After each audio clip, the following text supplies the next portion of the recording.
and then it's gonna come on just like this. That's the first thing you're gonna see. So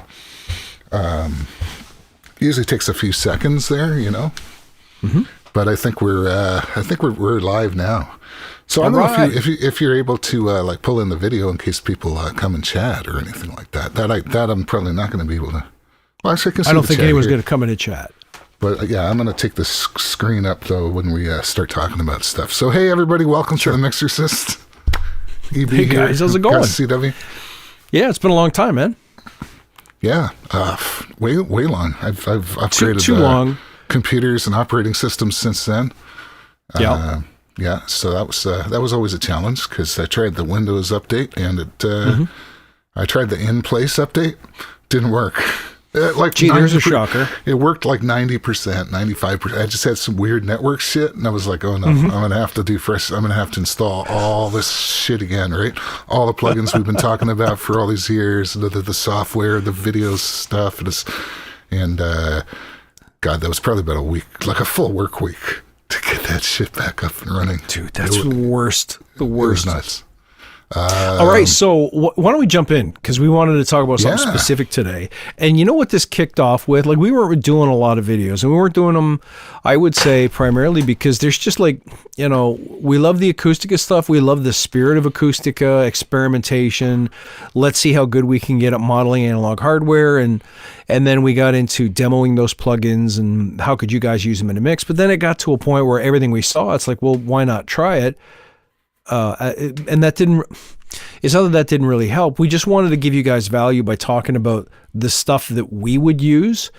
And I liked everything they put out, but not to the point where I use all of them all the time. It's impossible.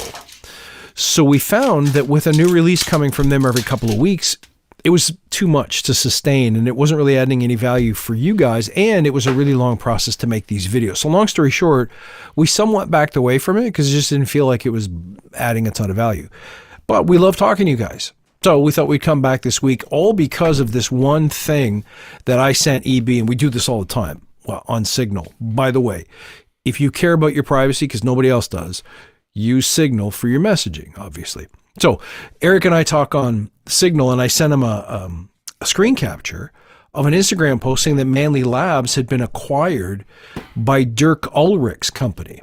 Now, if you don't remember Dirk, he was the original CEO of Brainworks. And that was back in the time when he was engaging with his audience all the time. Like, he was very involved, very hands-on. And they had a good library of plugins, but not too many. And then he introduced subscriptions, and that started to challenge his business model a little bit. And to me, that was the beginning of the end of the plugin industry, because it's like there's too many plugins coming out too quickly, and you have these subscriptions where you don't own them, but you pay every month for them. But if you cancel your subscription, none of your plugins work anymore.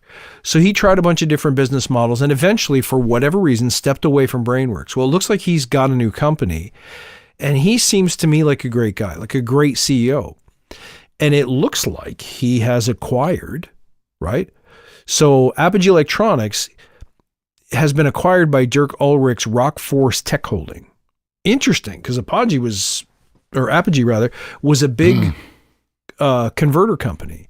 Then they got into interfaces. Then they got into modeled plugins. And it was at that point where I really stopped hearing their name. You know what I mean? In a big way, like converters, high-end converters, usually made by someone else. Yeah, yeah. They were one of the original high-end converters that you could get, exactly. Especially if, there were mastering converters and stuff like the DCS and stuff, but if you wanted to record digitally and you wanted to have 8, 10, 16, 24 tracks or whatever, that was really high-end stuff. It had that soft limit, so it wouldn't go over 0, and you can actually get a plugin that does the soft limit now, actually. They make it free, or they gave it away at one point. And I always thought it was like Bob Clearmountain and his wife were involved with that company, like that they owned it or something, or maybe. Who knows? Back in the day. So it raised the question. Manly was one of my favorite brands. When I was coming up and learning the craft, there was no internet, really. And I learned by reading, Mix Magazine had a book called The Mixing Engineer's Handbook. And so you'd read all of these famous guys, like Al Schmidt was in there, everybody was in there, and they were asked about or interviewed on their mixing techniques. And they would always mention, like 6 out of 10 would say, oh, you know, for mastering EQ, mainly massive passive. So I always wanted to try one. And once I tried one, it's like, come on. Like, this is such a great sounding EQ. And when Universal Audio came out with a plugin for it, I definitely bought it. To this day, it's one of my go-to plugins. And they really only made like 2 or 3 hardware boxes, I think. They had a stereo Pultec. Then that was followed by the Massive Passive. And then they had the Very and not a ton else. Now they do maybe headphone amps, but definitely phono amps. And I think audiophile amplifiers, something like that. And then they have now a downline of compressors and I think maybe a multi-channel preamp or something. They've got something that's a lot more affordable. I won't call it prosumer, but it's definitely, you know, a Massive Passive is in our country $8,000 for the regular mixing one, not the mastering model. And Very is up there too. But these things were clocking more like, I don't know, 3-4K max. So it started me wondering, like, are they likely, I don't know if this is a new acquisition or not, but are they, like, you know, it's run by, it's a woman run company, female run company, very small. All their production is in the US, except for some of their capsules and components are done probably offshore. But I have my main podcast mic is a Manley reference cardioid. I love that microphone. It's great fun. And so they make great products. And it brought to life the question, is all this stuff, this race for cheaper stuff, higher margins, cheaper stuff, eventually eating our industry up to the point where you're looking at, let's see, $8,000 equalizer, or I can just make all this shit with AI. Is this a further, you know, is this another degradation of our industry? So I don't know, EB, that was a long-winded intro, but what do you think? Well, I mean, you hit on a whole bunch of stuff there, right? That got my brain firing in a lot of different directions. First off, this idea of like, why is it getting cheaper? I mean, I don't know. My understanding always was that Manley was made in USA. And of course, this is the same with guitars too. When it says made in USA, that could be anything. You're always getting parts from other parts of the world, and you know, I came to the conclusion that it quite often just means assembled in USA. Yep, or even worse, quality tested in the USA. ESPs, their LTD line, they do that. Right. So I guess the more of that you can offload.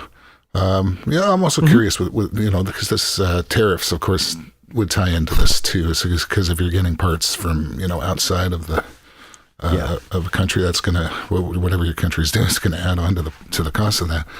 So but the fact that it's getting cheaper is like, that's very interesting. And Manley's a very high end product, right? So I'm sure they had a you know, a good buffer because of that premiumness, right? That they're used all over the place. That Manley compressor in the 90s, you could not get away from that on a record, right? And it was like all the mastering houses had, they had, or the Very I'm sorry, the Very and then there was the Massive Passive too. But yeah, just running stuff through that Very compressor just like fattened it up. You could hear like just this, the size, this quality, right? That you're not going to get that out of budget gear. And so I don't know. It's really interesting. The other thing you said is, why not make things out of AI? But I mean, clearly people are starting to do that. So if you're a gearhead like us, and presumably the people watching this show are probably that way too, the AI might be interesting on that level, on the technical level. Oh, I wonder what I could make this do. But I don't think it would really be a replacement for somebody who likes to play, or likes to write, or likes to sing, or likes to mix or produce or whatever. So, you know, here's an interesting thought, and I love your take on it, and everyone out there who may be watching, and God bless you for being a follower. Like, we love you guys, I mentioned before, and I hope you're all doing well out there, and all of our friends, I hope we get to see you this time around. I'd love to know what you think about this. Acoustica fans were always like, take my money, but Jesus, my wallet. Like, can you please go easy on me? So they would wait for sales, and Acoustica was really great at having discounts and loyalty discounts. Smart move, obviously.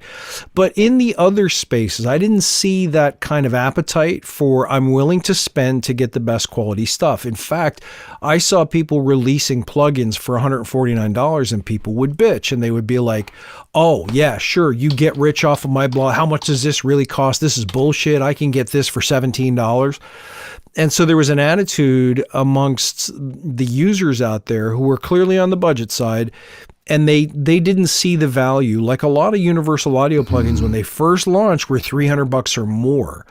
And people would gripe about that. And it's like, well, if they're the best in the business as of a given moment, they're going to charge a premium for it. But don't forget, like these things, you got to pay for your research and development, your developers, your testers, all those people. You have to pay for marketing. You have to pay for sales. You have to pay for your facilities, keeping the lights on at some factory in California, wherever the UA is based. These things all cost money. This is a low margin business. So my question is, when you think of someone making an $8,000 equalizer and learning that the margin on that might only be 20, 30%, can they keep making it? And will people be around to buy it? You know, an $8,000 EQ, if you work for a big studio that is funded by a record company or some other, you know, my understanding is a lot of studios are held afloat by VC firms. And if that's the case, they're feeding them money, but who pays $100,000 for a session anymore? I think those days are gone. Oh, yeah. You don't hear about bands working at 3 a.m. so that they can get a cheaper rate, but they still have to have a record done in 2 to 3 days. I think those days are gone. I think everyone goes to a project studio, kind of like the ones you and I would have. Yeah. And they're not buying an $8,000 equalizer or a Shadow Hills compressor or. No, so, I mean, what you do, you go in, you want to do the drums, go into a place that's got, they got all the nice preamps and the stuff and a good room and all the mics. And you go in and you cut all the drums and then you walk out. Yeah, walk out, add the stuff later, maybe go back in to do the vocals because they got a really nice mic set, whatever, right? But those days, I remember back in the 90s, it would be like, the studio itself was like over $1,000, and then all the personnel were extra on top of that. The budgets were ridiculous. But that, I think even by the first part of the 2000s, that was already starting to go away, right? So the A-listers still do that sort of stuff because they've got the cash to do it. But, us mere mortals, labels don't, I don't even know what labels. Sometimes I don't even know what they do anymore, but it's definitely more on the marketing and the merchandising end. It doesn't seem to be in like A&R in the traditional sense anymore, right? It's funny because Universal Audio doesn't really make new plugins anymore. And when they do, like they just re-released Ocean Way, which was a great room simulator, if you will, they did it in native only. Like they're no longer making stuff for the DSP. So what's going on there? Are they abandoning that because sales are bad or and by the way, if Manley goes out of business, let's just say, heaven forbid, they're no longer making new products. And notice, they don't make a new product every 2 weeks. They launch a new piece of hardware every couple of years. Yeah. When that happens, if they go out of business, there's no more new products coming out. What is there left to model anymore? Right. So there's no new gear that hasn't been modeled to death. After a certain point, there are no new plugins either, except for novelty plugins like one knobby jobbies and things of that nature.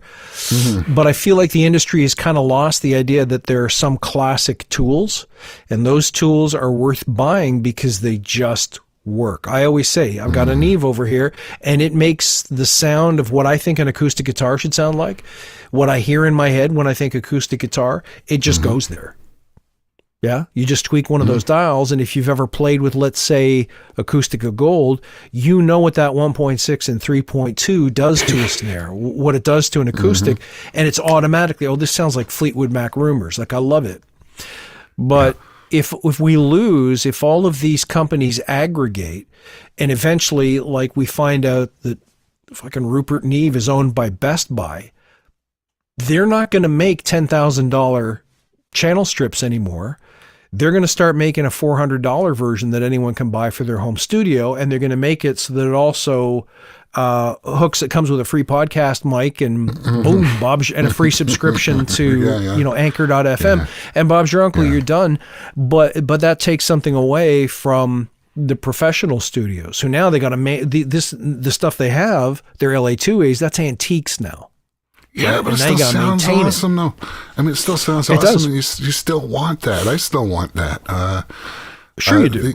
And you know, it doesn't lose value either. That's the other thing. 100%. But if your place burns down and you need to go get a new Underwood typewriter, where would you get one? You can't. Nobody makes typewriters anymore. Well, you get a clone or something, right? You get like the analog, I forgot the name. There's a whole bunch of companies that make clones and a kit that you can put together. And those are still quite a few thousands of dollars. Not as much as the original vintage piece would be now that it's a collector's item. But yeah, you know, sometimes it's even upgraded a little bit, or sometimes they just try to go totally faithful, get everything as close as possible. You save a couple bucks, right? You'll get basically the same sound, more or less, right? Yeah. I know that people quibble about the cork sniffing and stuff, right? But yeah, you know. It's interesting to see what's going on. I mean, I'm happy with the gear that I have, and always, you know, if I could go and buy a Manly Massive Passive hardware tomorrow, I would. If I'd go and spend $6,000 on an LA2A, I would. But it would have to be worth it, and it won't be worth it pretty soon if everyone thinks that new music is AI generated. So why don't you talk about some of the stuff that's been going on there? Because it's pretty fascinating.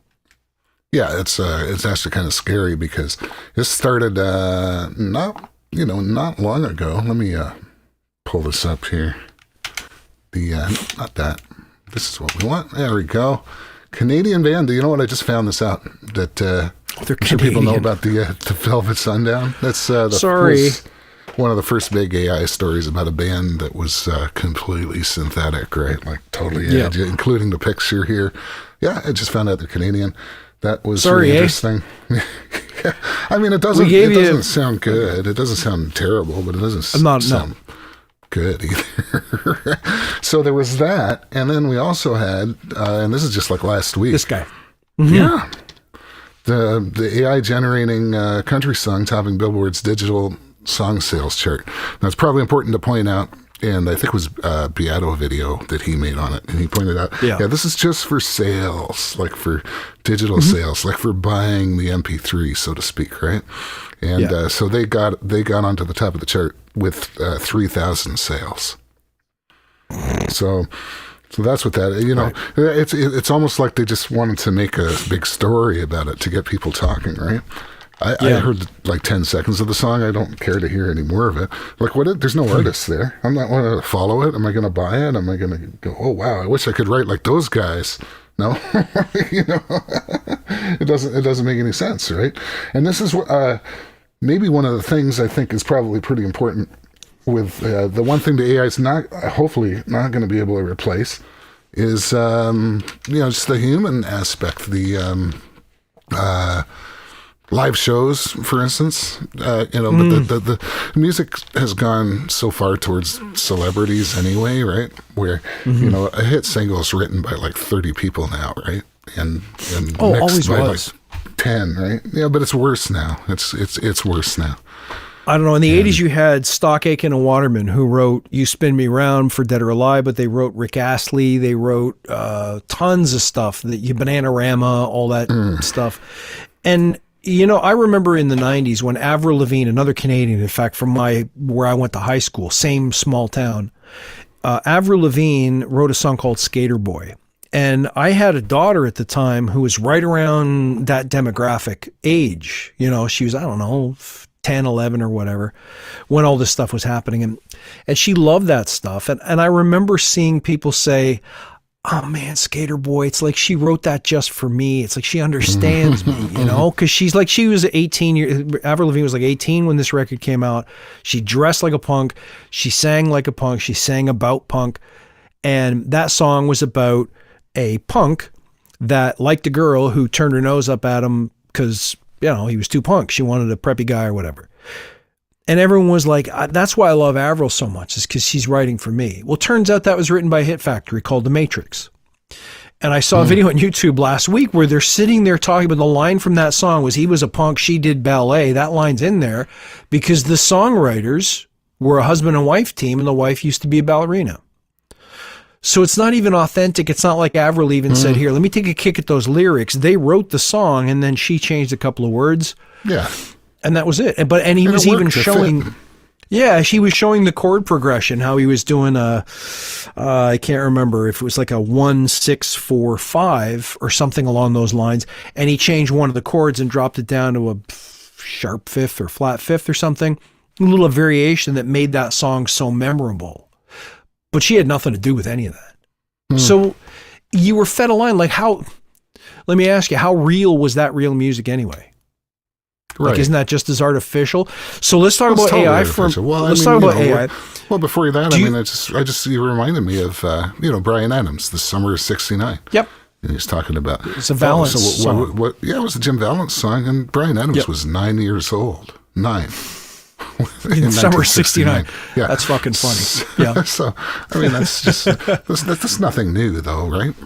Yeah. In fact, it wasn't really until like the 60s when it was like the singer-songwriter, right, with artists. What was normal before that time was actually just like, Brill Street Building or Tin Pan Alley, and you crank all this stuff out and you find the artists, match the songs, and then rock and roll a bit, right? Also, but yeah, by the 60s, when the artists wrote their own songs, and that was kind of like a more, personal statement and that sort of thing, and it became the way that it got marketed. But I think we're back to the other way now, right? Nobody cares who wrote the song now, unless you're a songwriter, right? Like, I mean, well, that's what I mean. Yeah. So let me ask you this: you remember when we did that one episode of the Mixorcist where AI was new, and you and I were messing around with image generation, and we couldn't get we'd make a picture of Freddy Krueger, but he had 9 fingers and shit, and we laughed our asses off because it was so funny. It's like, think about how much it's improved in that time. Oh, it's crazy. We're talking 2 years, 2.5 years maybe. And if that's true, then obviously we'll get to a point where it becomes more and more indistinguishable from the real deal. Like right now, that country song, the lead vocals sound like it's got an octave pedal on it. Oh, you got it going? Yeah, guess what I found? There it is. There we go. So this is what we did on our summer vacation about in 2022, maybe it was? Something like that, yeah. It used to be called Dolly, Dalle. It probably still is, but yeah. There's us giggling our nuts off. Oh yeah. Looking at the pictures because it was funny. But anyway, it's getting more and more realistic now.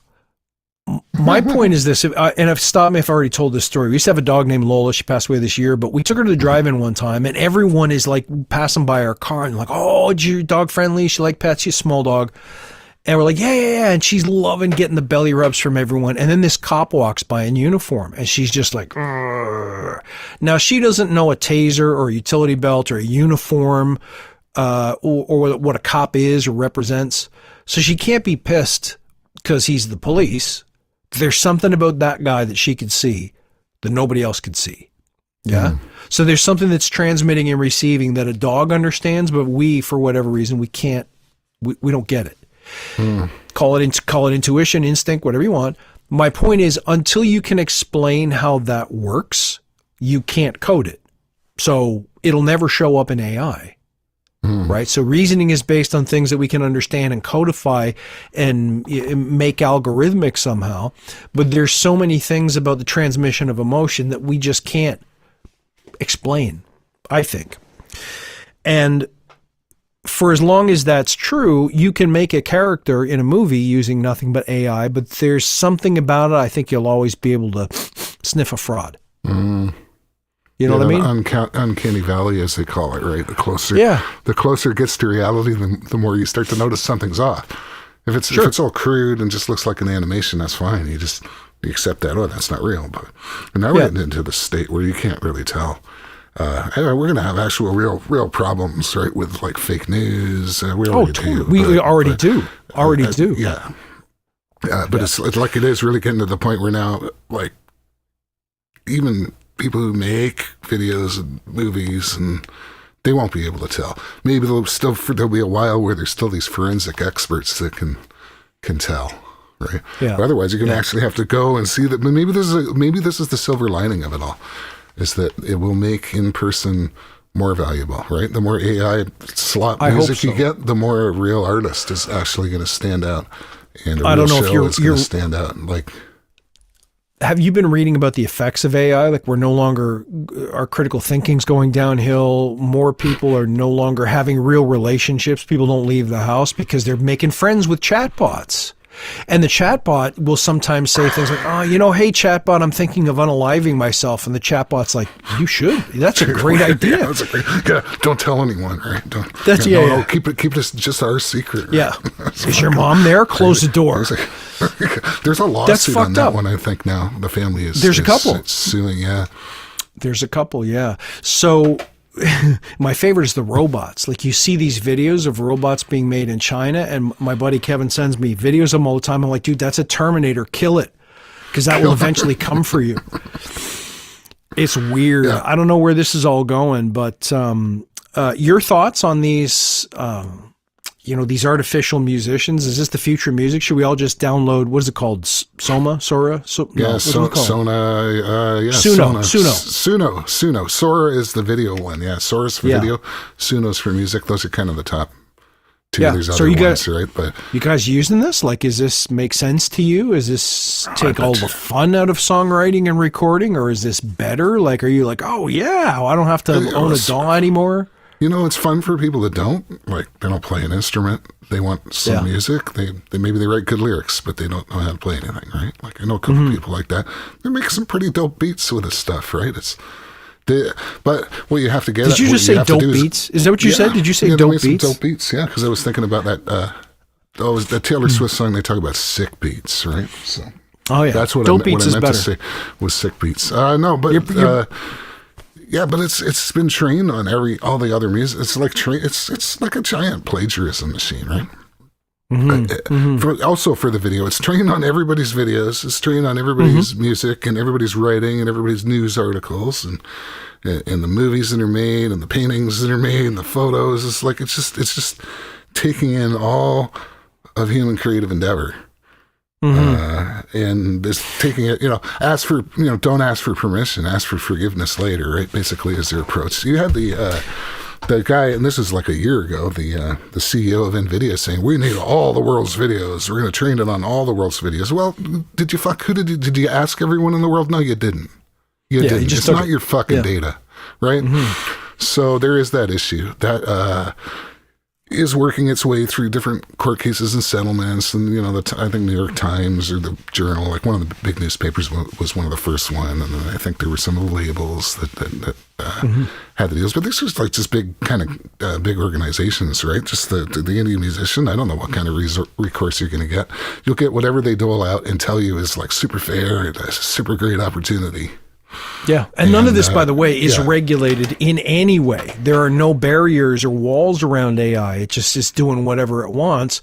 And I'm guessing when you sign up for YouTube, you probably sign an agreement saying, I own the IP, but I'm giving you, YouTube, an unlimited royalty-free right to use. And that probably includes AI at this point. And if you make something in Suno or whatever it's called, you don't own it.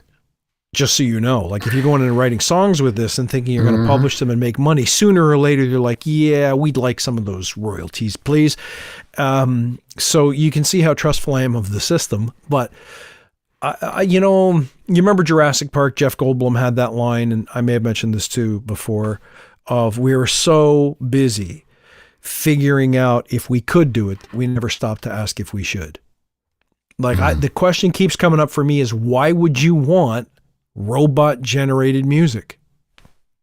You say, oh, but if it sounds the same as human generated, but why would you want a robot? Like, isn't there something about, I remember Steve Morse, the guitar player, once saying, when I get up there on stage, I'm always playing something I'm not 100% sure I can pull off.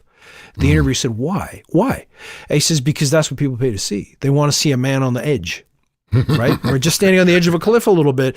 Can he do this? It's like, he did it. And I think there's something about creativity that's like that. We just want to see, can you empty your soul out on the page? Can you be really honest? Can you break my heart by telling me about your broken heart? That's what I want. I want that real experience. If a robot's doing it, it's like, this is tuneful, this is cheery, I can dance to it.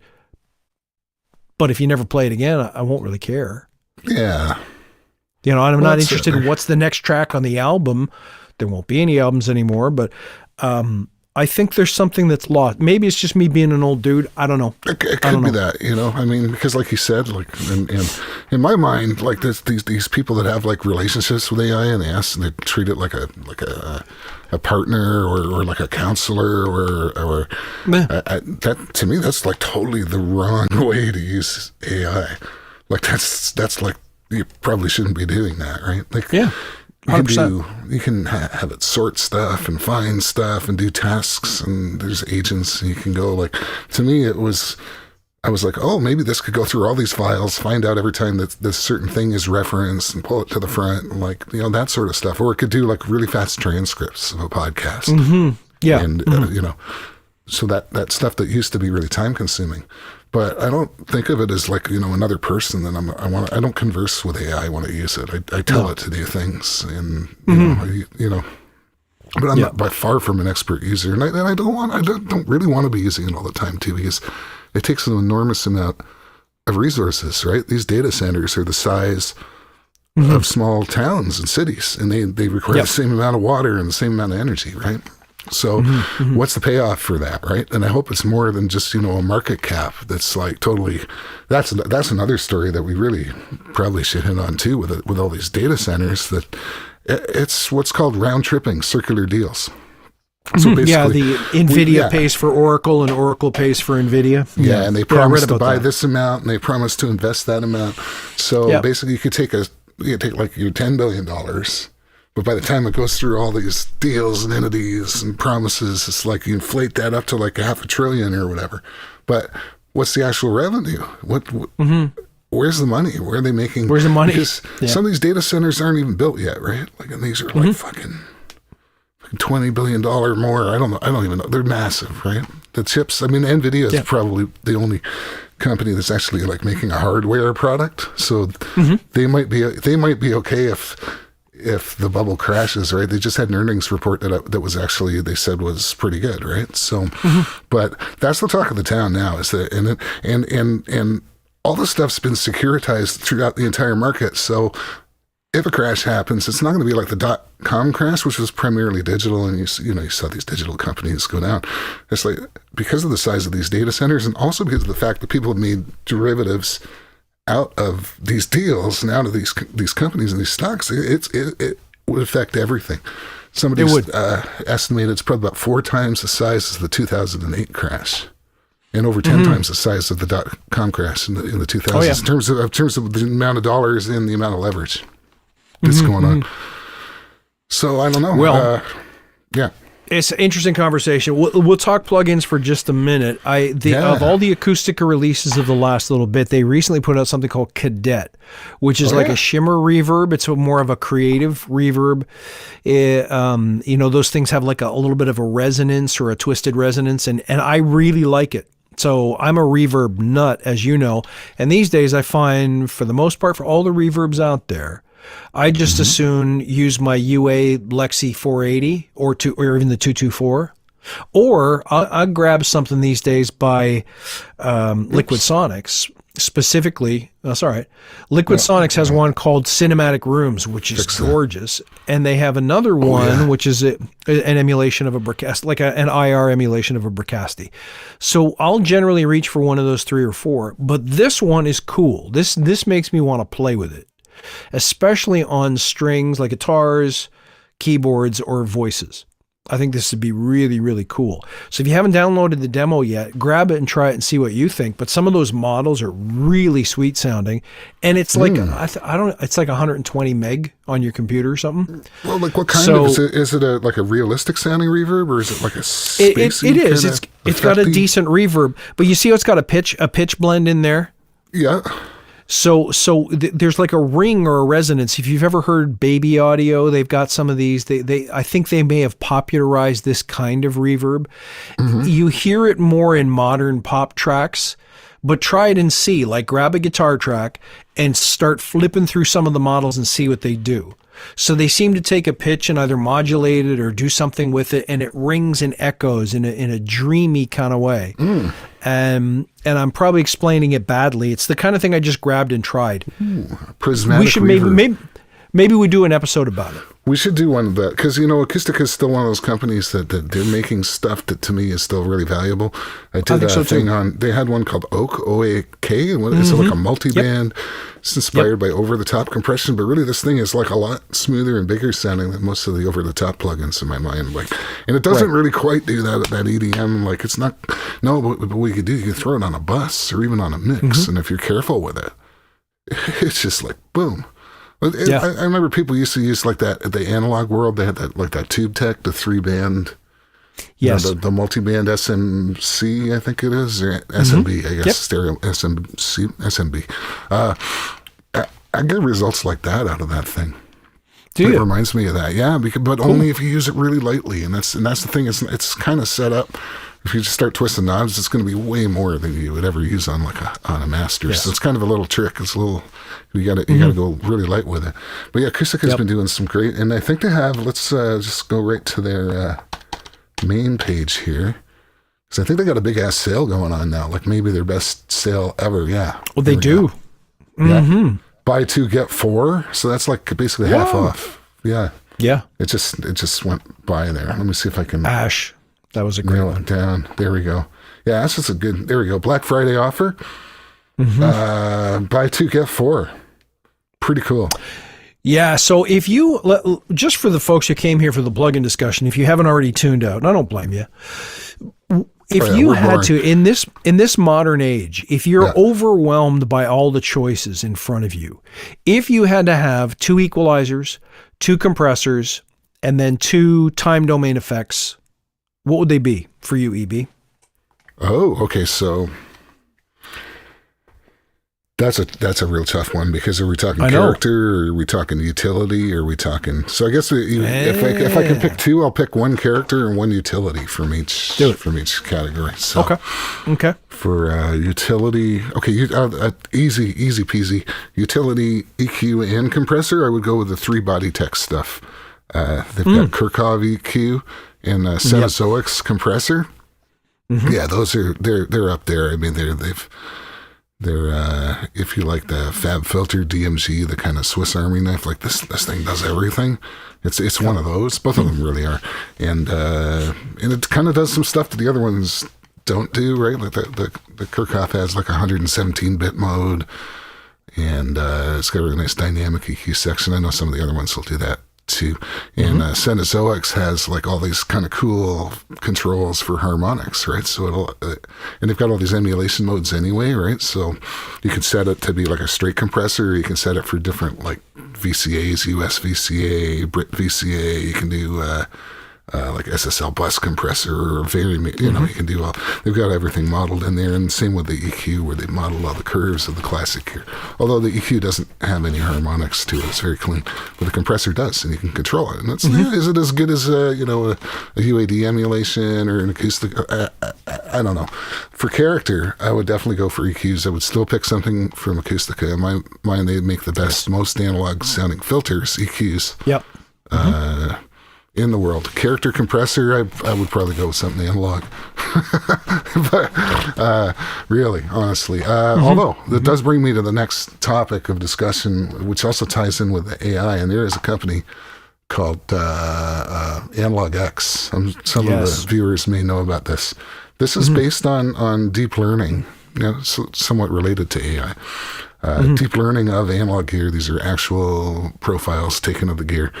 If you know the guitar world, in guitar world, we have like NAM, neural amp modeling, or before that there was the Kemper, and then what's some of the other ones? The Quad Cortex, Quad Cortex, Tone-X. So it's that kind of technology, and it doesn't really do EQs all that well at this point. It's not really how it works. You can kind of do it, but it does compressors and preamps. So like these nonlinear distortions, and also the compression, and it sounds so good, so close to the analog. It's bringing something to the DAW that I was not hearing before in digital world. It's something from the analog world. I won't go so far as to say, I can't tell the difference. They say that their customers can't analog X. I'd say it sounds really good. It does seem to have those non-linearities and just that thing that analog does. Like when the compressors release, like a lot of plugins I hear, it kind of just gets flabby and like doesn't hold together. It's kind of a little grainy. It's a little, and and to varying degrees. Some plugins are better than others, but that effect is gone with these. It's pretty much gone. And the distortions are really nice too. They don't sound flat like wave shapers. They sound like, So I would definitely check that out. You can see here all the different gear that they've, there's tons of stuff. And by the way, that sale is 60% off now. Ooh. So normal price is £16, which is, that's, and see, these are all the profiles. You buy the plugin, right? The Genesis. You buy the Genesis plugin when, that's a fucking good deal. I spent a lot more on that last year. You get that, and then you buy the different presets. It comes with a bunch of free stuff, and they also have other free stuff that they offer. They have a Discord. If you join their Discord, there's some free stuff on there too. Ooh, look at that. There's the vacuum tube. I have one of these.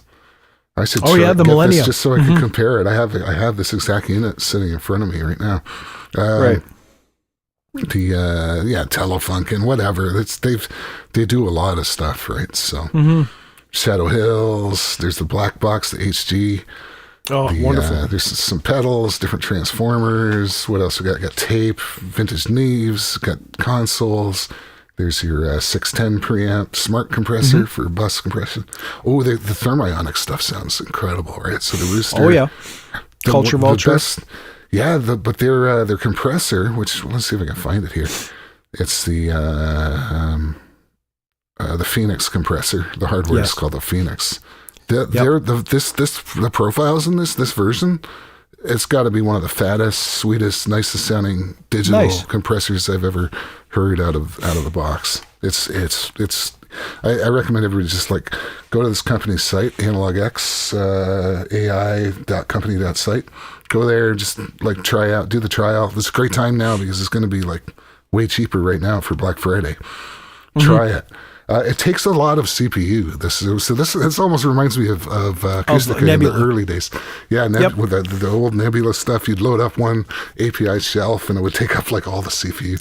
This one's not so bad. They have a high quality tier, where it uses like a lot of different epochs or cycles or whatever it is they're using, and that I could maybe like run one, and I got a pretty fast, good machine. I could maybe like run one or two there before things start getting wild. Oh my God. Yeah. So, but what's coming is, of course, all these profiles, you load them up in the Genesis software, right? Let's get a look at this guy right here.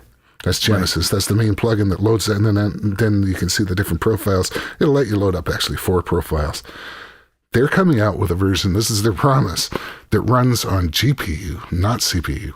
There's going to be a GPU version of this that runs on your video card. And when that comes out, that's going to be an absolute game changer.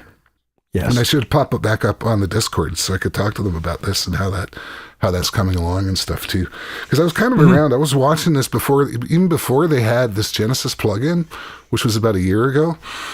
They were just making these NAM profiles that loaded up a Neural Amp Modeler, which is like a free amp modeler. And that stuff was sounding awesome. And that stuff isn't quite as high quality, so you could load up a bunch of those. And then they came up with their own format, which is, I guess is based on the same technology, but it's their own tricks to get better quality out of it. And that's when the CPU started really getting high. But it sounds the sound is worth it, right? So, definitely some of the best sounding stuff in the box. If you want something that's doesn't sound quite as rich, still sounds really good, still sounds really analog, there's the Deep Vintage from 3 Body Tech again. Yes. These do not take up a ton of CPU. There's no compressors. They're pretty much all preamps and tapes with some EQ built in. Oh, they got a nice, I don't know if their Black Friday is on yet, but that's not bad price. I think probably, I don't know, maybe I'd wait to see if they discount it anymore in the coming weeks. But yeah, the vintage Neves, got the API, I think it's like a Chandler or an EMI kind of desk. Yes. Different. This one's really nice, Transformer X, because it's very flat. It's got a lot of nice harmonics, and again, it's still maybe not to the same degree that Analog X does, but it still brings in something that you weren't hearing before in the DAW with the plugins before. There's a new element that got introduced with these. I remember trying those. They're really nice. I was able to put these on like every channel of like a 50 channel mix, and I could run them no problem. Nice, nice. And they have oversampling too. So if you're an anti-aliasing freak, you can run it at up to eight times oversampling, and then they still don't take up a ton of CPU. Even at that, I was able to run like a lot of channels even with it all oversampled. So there you go, different tapes. That's the other one I'd recommend trying. This probably represents the newest technology that's coming to the plugin space. Yeah, and once again, it's a story similar to like what Acoustica was doing when it, in terms of like that, when they started coming out with Nebula, there wasn't anything that sounded like that. Right, there was nothing else. So this is the new frontier in terms of plugins. Beautiful. I suppose in a while they'll be able to figure out ways to do EQs. Because right now there are strips with the EQs, but the EQs themselves, I believe, are not sampled. They're just kind of bog standard curves that they took from maybe Kirchhoff with their modeled curves and stuff. Right. But the distortion and the harmonics and the saturation, that's all been sampled, and it does sound glorious. Beautiful.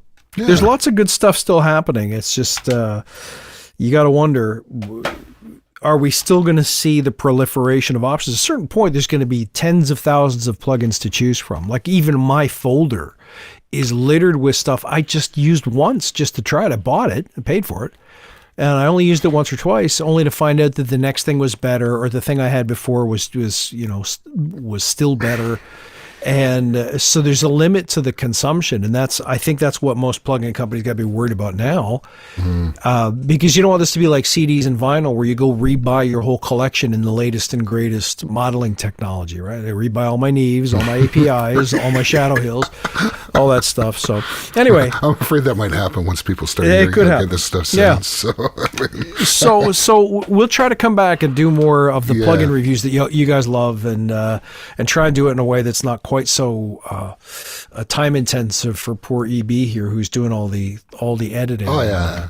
See if we can't find a way. No editing this time, man. No editing. No, yeah, we're just live, right? So this is great. This didn't take time-consuming thing for me was getting kind of screwed on the window. I know we talked about that in the beginning on the Windows update where they made everybody go to 11. I know there's ways you can get around that or whatever, pay them. But I was like, no, I want to go move to 11. I tried the update in place, didn't work. Nope. Reinstall all the stuff. And today with the software we use for the streaming, the vMix, it's like it pretty much came up. I had to kind of reload some things, and it was like, oh, except all the scripting, all your scripts, gone. They're sitting on the old hard drive somewhere. So I got to figure out either how to retrieve them or relearn how to. Because it's been a while. I forget how to actually script now. I was looking up tutorials and shit, and I'm like, I'm not getting that done tonight. That's why you don't have the fancy intro or any of that stuff. All good. All good. It was good to see you. It was good to chill with you guys. Thank you for tuning in, and thanks for always checking us out. And we'll bring you more stuff. I think we're probably evolving and doing something different. But whatever it is, it'll be focused on you guys and the tools that you use, and if we can shortcut you any of the learning or any of the stuff that we went through, so that you can get down to the business of learning the craft and making real music, then it'll be worth it. So expect we'll be back. We will be back, and I'd like to do more frequent, and I think there's enough like product demos out there. You know what I mean? It's true. In terms of, and that really does take a lot of time to prepare and stuff. Where if we could just jump on, say, okay, these are like the 4 things that happened this week in plugin world, right? This is the new shit that everybody's talking about. We could do sound clouds of some demos that you guys could listen to offline or something like that, rather than the way we're doing it now. We're never in the same room, so it's camera and screen and audio back and forth, and try to juggle all that, and then edit out mistakes. Like back in the day, that was quite the feat to get that moving. Yeah, it was. And we were insisting it had to be lossless quality for all the audio examples. Of course. We were doing it over the internet, and I think we used Audio Movers for that one. We did in the beginning. That's exactly what we did. And it worked. We got it working, but Yep. we had to Always. sync it all up and edit it, and I just like live, and it does feel a lot better because once we're done with this, we're like done. I mean, go I to hit bed. record, but it might be all screwed up. I might go back and because we didn't even do a test, right? So it might be like I might play back the video. It's like, point. oh, that's great. You can't hear it at all. This mic is like muted. Fuck it, turf it. Who cares? We'll do another. We'll do another one next week. Yeah. Exactly. Yeah. Right? That's my attitude now. But That's and right. also the movies and the horror movies, which we Oh yeah, we're gonna bring that back too. got to bring that back too, because there were some good ones this year. Although those for got sure. to be pretty mammoth too, right? Remember we had the big graph with like 100 movies on there, and the week before we're like watching everything we can so we could talk about them. And that's good. Well, I can complain. Oh, I had to work. I had to do some work to prepare a thing that I expect other people to watch. I had to actually put some effort in. Oh, terrible. Anyway, thank you for those who are watching, and yeah, we'll see you next time on the Mixorcist. I'm going to try to actually queue up an ending for us all. So here we go. Can he do it? Can he do it? I Thanks, think I everybody. Thanks, EB. Is everybody? Cheers, eh?